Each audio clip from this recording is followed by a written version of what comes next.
আজকে 31 ডিসেম্বর আমরা রিভারটেলস ক্যাফেতে আসছি। এখানে বসে বসে আমরা ক্লাশ অফ ক্লান খেলতেছি। কিছুক্ষণ পরে আমি আর অভিক মালাই পাউরুটি অর্ডার করে নিলাম। 31 শোভন আসছে, ওর দুইটা ফুটেজ নিছি। আর কাউন্টারে হৃদয় বসে রয়েছে তার হাসি মুখে। সবই 31 ডিসেম্বরের আনন্দ।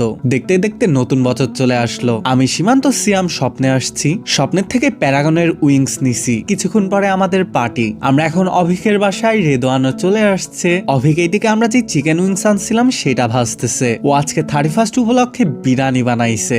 বিরিয়ানি উইংস আর সালাদ। বিরিয়ানিটা খাইতে কিন্তু জোস হইছে। ও এর মধ্যে অনেক মাংস দিছে। আমরা সবাই একে একে বেড়ে নিচ্ছি। খাওয়া দাওয়ার আগে আমরা সবাই একটু ছবি টবি তুললাম। এখন টেবিলে বসে উইংস বিরিয়ানি সবাই নিজেদের প্লেটে নিয়ে নিছি, সাথে কিছু সালাদ। সবাই আমরা তৃপ্তি সহকারে খাচ্ছি। বিরিয়ানি খাওয়া দাওয়া শেষ। লাস্টে অভিক আবার দইয়ের ব্যবস্থা করছে, ছোট্ট কাপ দই। খাওয়া দাওয়ার শেষে আমরা কি করব, রাতে তো আরো প্ল্যান আছে। আমরা একটা মুভি দেখতে বসছি, বাগিরা মুভিটা কিন্তু ভালোই। যাই হোক, মুভি দেখতে দেখতে সিয়াম ঘুমায় গেছে। এইদিকে রেদোয়ানও ঘুম। আমাদের রাতের বারবিকিউ এর যে প্ল্যানিংটা ছিল সেটা মনে হয় আজকে আর হচ্ছে না। মেনলি সীমান্তকে চলে যাইতে হবে। সীমান্ত সকাল 5টার সময় বাস, ওরে ঢাকা যাইতে হবে ওর ভাইয়ের সাথে। এখন ও তার জন্য চলে যাচ্ছে। ওর একদিনের ট্যুর। একদিন ট্যুর দিয়ে সীমান্ত কিন্তু আবার ঢাকা থেকে চলেও আসছে। পরের দিন আমাদের বারবিকিউ পার্টিটা হচ্ছে। বারবিকিউ খাওয়ার জন্য আমরা প্রথমে কিছু রুটি নিতে আসছি। আমরা 1-2টা মিষ্টি খাইছি। তারপর যেখানে রুটি বানাচ্ছে সেইখানে আসলাম। আমাদের রুটিটাই বানাচ্ছে। আমাদের রুটি নিয়ে শেষ। আমরা এখন অভিকের বাসায় চলে আসছি।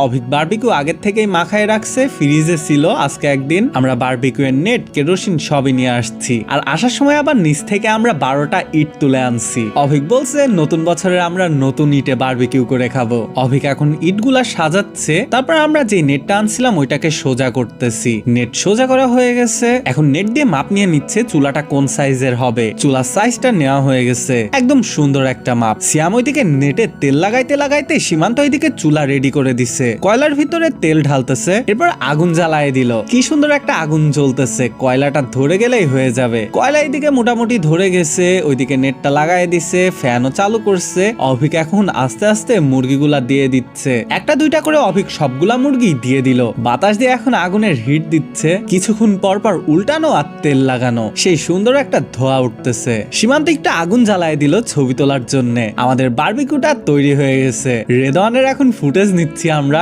সীমান্ত ছাদে এখন চুলাটা নিভায় দিল। আমরা নিচে চলে যাচ্ছি। নিচে এসে রুটি আর বারবিকিউ দিয়ে প্লেটিংটা কিন্তু হয়ে গেছে। এখন রান্নাঘরে বারবিকিউ এর যে গ্রেভিটা ছিল সেই জিনিসটা জ্বালানো হচ্ছে। একেবারে শুকনা শুকনা তো বারবিকিউ খাওয়া যায় না, এর জন্য আমরা মশলাটা দিয়ে গ্রেভি বানাইলাম। বারবিকিউ খাওয়া শেষে সীমান্ত রেদওয়ানকে দিতে গেছিল।